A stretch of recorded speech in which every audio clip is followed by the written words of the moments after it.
मार्च महीने में कौन से ऐसे महत्वपूर्ण कार्य हैं जिनको कर लेने पर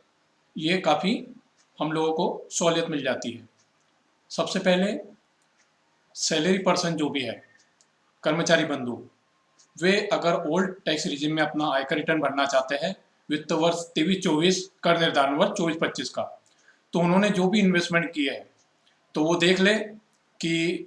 सभी इन्वेस्टमेंट हो चुका है और इसकी जानकारी अपने एम्प्लॉयर, अपने नियोक्ता को दे दे, ताकि जो कुल आय हो रही है उनकी, उसमें से जो इन्वेस्टमेंट है उसमें एटीसी और आदि जो भी सेक्शनों की छूट वो लेना चाहते हैं उससे संबंधित लेकर बाकी वो अपनी टैक्स की देयता पूर्ण कर सके। तो एक महत्वपूर्ण ये है सैलरी पर्सन के लिए। दूसरा है एडवांस टैक्स। मार्च के महीने में जिनकी कर देयता बनती है तो वो अपना एडवांस टैक्स जरूर भर दे। साथ ही साथ जो व्यापारी बंधु सेक्शन 44AD, ADA और 44AE आदि में अपना रिटर्न सबमिट करना चाहते हैं तो उनके ऊपर वो ये चेक कर ले कि अगर कोई टैक्स की लायबिलिटी बनती है, आयकर देय बनता है, तो वो उसका भुगतान कर दे। साथ ही साथ अपना जीपी, ग्रॉस प्रॉफिट रेशो, और एनपी, नेट प्रॉफिट रेशो भी चेक कर ले, क्योंकि पिछले वर्षों में आपने क्या बताया था और इस वर्ष में क्या आ रहा है, तो वो इसकी जानकारी ले ले। साथ ही साथ अगला महत्वपूर्ण पॉइंट है कि वित्तीय वर्ष 21-22, 22-23 से संबंधित अगर आपको आयकर विभाग से मैसेज, एसएमएस के माध्यम से या ईमेल पर आपको मैसेज प्राप्त हुआ है कि आपके द्वारा भरी गई इनकम टैक्स रिटर्न या आपके द्वारा उन संबंधित वर्षों में आयकर रिटर्न भरने से रह गई है, तो आपको आयकर विभाग से आपके मेल पर ये मैसेज आया होगा। तो उस संबंध में आप अपना अपडेटेड रिटर्न प्रस्तुत कर सकते हैं 31 मार्च के पहले, और भविष्य में आने वाले आयकर विभाग के नोटिसों से बच सकते हैं। तो ये थी इनकम टैक्स पर जानकारी। साथ ही साथ हम बात करेंगे अब जीएसटी पर, कि जीएसटी में आपने वित्तीय वर्ष 23-24 में जो भी आपके मंथली क्वार्टरली रिटर्न भरे हैं उसमें आप आपके GSTR 1 और 3B की जानकारी को मिला लें कि आपने फरवरी तक जो भी रिटर्न में जानकारी दी है वो मैच हो रही हो, और इसमें अगर मिसमैचिंग है तो उसको वेरीफाई, सत्यापित कर ले। अगला पॉइंट है कि आपने जो भी आईटीसी ली है तो उसका वेरिफिकेशन कर ले। इसमें आप GSTR 2A 2B से आपने जो GSTR 3B में जो भी आईटीसी की जानकारी दी है, जो भी आईटीसी क्लेम किया है, उसका मिलान कर ले। तो ये काफ़ी महत्वपूर्ण हो जाएगा कि आपके जो भी GSTR में आपने विभाग को रिटर्न्स में जानकारी दी है और आपके वास्तव में रिकॉर्ड में, बुक्स ऑफ अकाउंट में जो भी आंकड़े आ रहे हैं तो मैच हो जाए।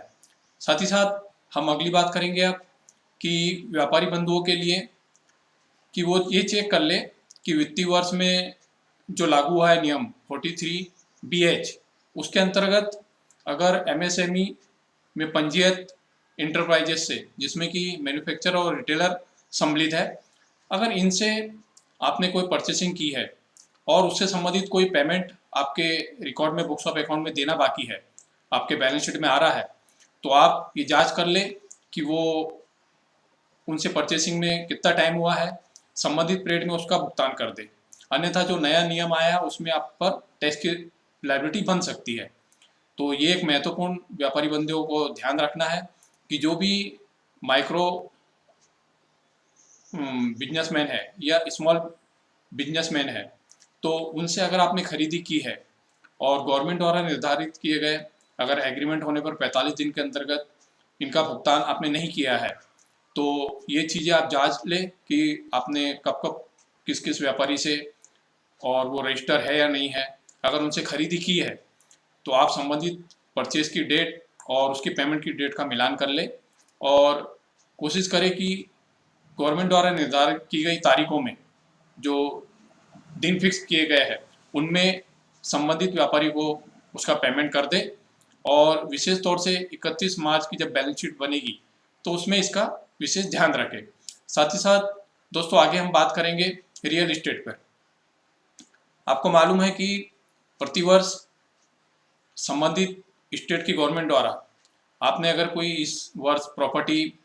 खरीदी है, बेची है, और या फिर आप कोई उसके बदले नई प्रॉपर्टी खरीदना चाहते हैं,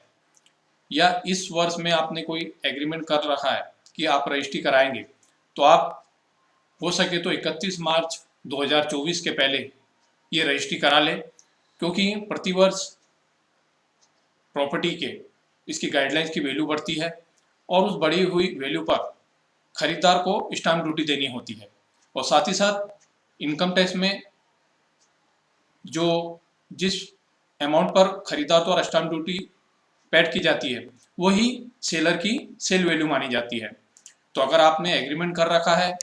तो आप अगर चाहे तो 31 मार्च के पहले आपने जो भी अमाउंट निश्चित किया है कि इस अमाउंट पर हम रजिस्ट्री करेंगे तो वो कर ले, नहीं तो 1 अप्रैल से जो नई गाइडलाइन लागू होगी प्रॉपर्टियों पर, तो उसके अनुसार फिर आपको परचेसर को स्टाम्प ड्यूटी पेड करना होगी और सेलर की वो बढ़ी हुई वैल्यू सेल मानी जाएगी और उस पर हो सकता है कि उनको कैपिटल गेन टैक्स देना पड़े। तो इससे बचने के लिए अगर आप इस वित्तीय वर्ष में आपने कोई सौदा किया है और आप उससे संबंधित अगर रजिस्ट्री करना चाहते हैं तो इस वर्ष में लागू जो भी स्टाम्प ड्यूटी है, जो भी प्रॉपर्टी की गाइडलाइन है, उसके अनुसार आप 31 मार्च के पहले रजिस्ट्री कर लें। अब एक और महत्वपूर्ण बिंदु, जो भी एनजीओ है, एनजीओ में जो जिसको कि नॉन गवर्नमेंट ऑर्गेनाइजेशन बोलते हैं, नॉन प्रॉफिट ऑर्गेनाइजेशन बोलते हैं, जिसका काम रिलीजियस और चैरिटेबल पर्पज से समाज की सेवा करना होता है, ऐसी संस्थाएं जिसमें कि सेक्शन 8 कंपनी में रजिस्टर्ड कंपनियां सम्मिलित होती है, साथ ही साथ सोसाइटी एक्ट में रजिस्टर्ड सोसाइटी सम्मिलित होती है और ट्रस्ट सम्मिलित होती है। तो मुख्यतः ये 3 सेक्टर किसी भी रूप में इसमें से एनजीओ के रूप में काम किया जाता है समाज सेवा के लिए, जिसमें अब ये महत्वपूर्ण ध्यान देना है कि अगर आपने वित्तीय वर्ष 23-24 में आपका अगर मान लो ट्रस्ट है और आपने ट्रस्ट डीड बना रखा है, उसमें किसी भी प्रकार के आपने जो भी उसके उद्देश्य है कि किस उद्देश्य किन मेन ऑब्जेक्ट के लिए आपने ट्रस्ट बनाया था, तो उसमें अगर आपने किसी प्रकार का चेंजेस किया है तो उसकी जानकारी संबंधित रजिस्ट्रार महोदय को अवश्य दें जहाँ पर आपके ट्रस्ट का रजिस्ट्रेशन हुआ है। इसमें हम बता दें कि काफ़ी इसमें थोड़ी सी जानकारी का अभाव भी है कई लोगों को, कि वो ट्रस्ट और सोसाइटी को एक ही समझ लेते हैं, जबकि ट्रस्ट का रजिस्ट्रेशन 1860 अधिनियम के अंतर्गत होता है, सोसाइटी का एक पब्लिक चैरिटेबल ट्रस्ट के अंतर्गत होता है। तो दोनों का रजिस्ट्रेशन की प्रक्रिया भी अलग है और दोनों के रजिस्ट्रार भी अलग होते हैं। साथ ही साथ में इनके चुनाव की प्रक्रिया, इनके दस्तावेज ये भी भिन्न होते हैं। कई लोगों को इस जानकारी का अभाव रहता है कि ट्रस्ट में कौन सा डॉक्यूमेंट बनाना है, किसके चुनाव कराना है। तो हम आपको बता दें कि ट्रस्ट में ट्रस्ट डीड बनता है जिसको न्यास पत्र भी कहते हैं। साथ ही साथ इसमें ट्रस्टियों के चुनाव होते हैं, जो इलेक्शन होते हैं, जो भी ट्रस्ट डीड में निर्धारित समय अवधि होती है वो 3 साल 4 साल, जो भी ट्रस्ट डीड में नियम निश्चित किया जाता है बनाते समय ट्रस्ट डीड, और उस अवधि में इनके ट्रस्टियों के चुनाव होते हैं। इन ट्रस्टियों से बोर्ड ऑफ ट्रस्टी का गठन होता है और ये बोर्ड ऑफ ट्रस्टी द्वारा ट्रस्ट का मैनेजमेंट किया जाता है, संचालन किया जाता है, प्रबंधन किया जाता है। तो इस जानकारी का अभाव है कई लोगों को। साथ ही साथ में सोसाइटी में जो डॉक्यूमेंट बनते हैं उसमें बनता है इसके बायलॉज, जिसको नियमावली और ज्ञापन पत्र कहा जाता है। इसमें भी जो भी इनके नियमावली है उसमें निश्चित अवधि की गई है, उस पीरियड में 3 साल 4 साल इसके सोसाइटी के भी पदाधिकारियों के चुनाव होते हैं। तो सोसाइटी में अध्यक्ष का चुनाव होता है। साथ ही साथ में कई जगह ये प्रावधान रहते हैं कि अध्यक्ष, सचिव, कोषाध्यक्ष, उपाध्यक्ष सभी जो मेन पदाधिकारी है तो उसके चुनाव होते हैं, या कई अध्यक्ष द्वारा मनोनीत किए जाते हैं अन्य पदाधिकारी। तो ये सोसाइटी के बायलॉज में जो नियम इन्होंने बनाए हैं उस पर निर्भर करता है। तो मुख्य कन्फ्यूजन ये रहता है कि सोसाइटी और ट्रस्ट, इनका एक्ट अलग है, इनके पंजीयन के स्थान अलग है, इसके चुनाव की प्रणाली अलग है, इसके लीगल डॉक्यूमेंट अलग बनते हैं, ये दोनों एक नहीं है। कई लोगों को ये कन्फ्यूजन रहता है। साथ ही साथ में एक महत्वपूर्ण प्रश्न आजकल पूछा जा रहा है कि क्या बिना प्रॉपर्टी के ट्रस्ट का रजिस्ट्रेशन हो सकता है या नहीं हो सकता। तो ऐसा अनिवार्य नहीं है कि आपके पास में अगर इमूवेबल प्रॉपर्टी अचल संपत्ति नहीं है तो आप ट्रस्ट का रजिस्ट्रेशन नहीं करा सकते। आप चल अचल संपत्ति जो भी ट्रस्ट बनाते समय आपके पास उपलब्ध हो, मिनिमम से मिनिमम राशि अगर आपके ट्रस्ट के पास में उपलब्ध है, चाहे वो चल संपत्ति के रूप में मात्र 5,000 हो, 10,000 हो, 25,000 हो, जो भी आपके ट्रस्ट के निर्माता द्वारा निश्चित की जाती है। तो ये जरूरी नहीं है कि ट्रस्ट बनाने के लिए अचल संपत्ति जरूरी हो।